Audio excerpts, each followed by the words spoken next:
1979 haben wir ein Festival gehabt und da wollte die DDR dabei sein, 30 Jahre DDR feiern.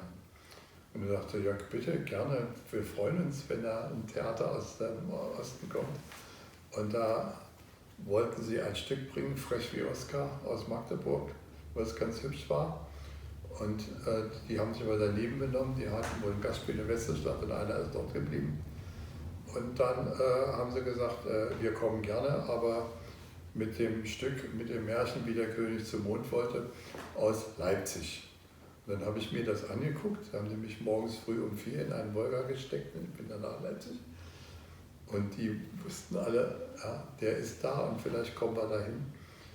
Und das Stück war unendlich verstaubt, also ganz schrecklich.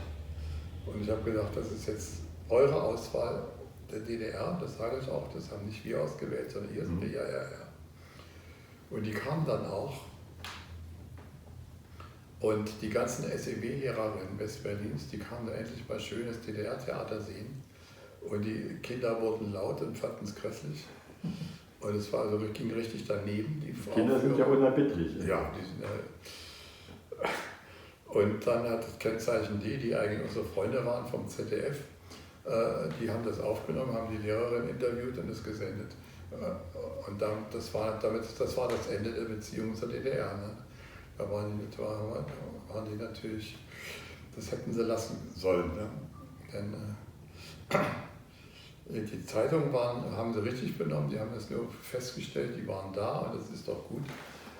Aber diese entsetzten Reaktionen im Fernsehen, die haben dafür gesorgt, dass es keinen Kontakt mehr gab zum Kindertheater.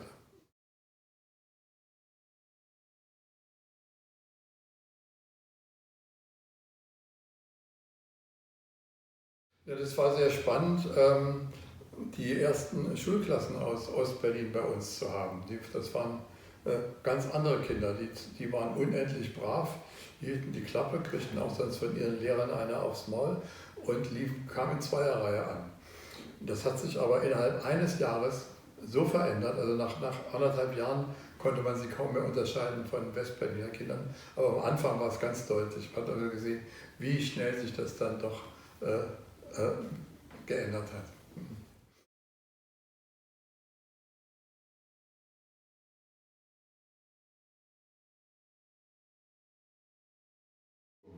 Ja, selbstverständlich. Das Theaterpublikum, das Theater überhaupt, das erlaubte ja, Sachen zu sagen, literarisiert oder in welcher Form auch immer, die sonst nicht gesagt werden durften oder konnten oder gefährlich waren.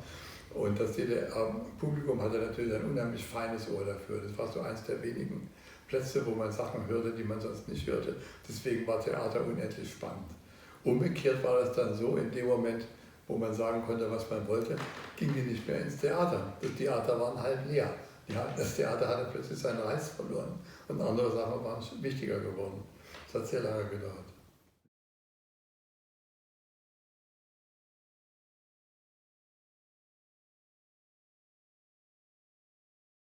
Ich kann mich erinnern, wenn ich in Ostberlin 1990 im Theater war, da lachten auf einmal viele Leute und ich wusste gar nicht warum, weil diese Andeutungen ganz anders verstanden worden sind. Ja, so ist es, ja.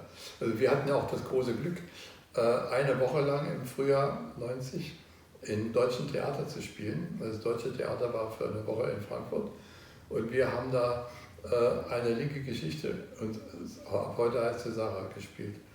Und bei der linken Geschichte war es unglaublich spannend. Bei der letzten Szene ging es halt um den Mauerfall und die Reaktionen der Linken darauf.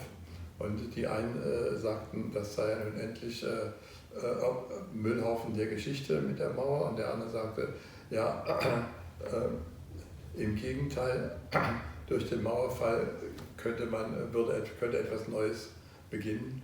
Und das Publikum spaltete sich und je nachdem, wer sprach, klatschte die eine Hälfte oder die andere Hälfte. Es war ein unglaublich spannender Abend.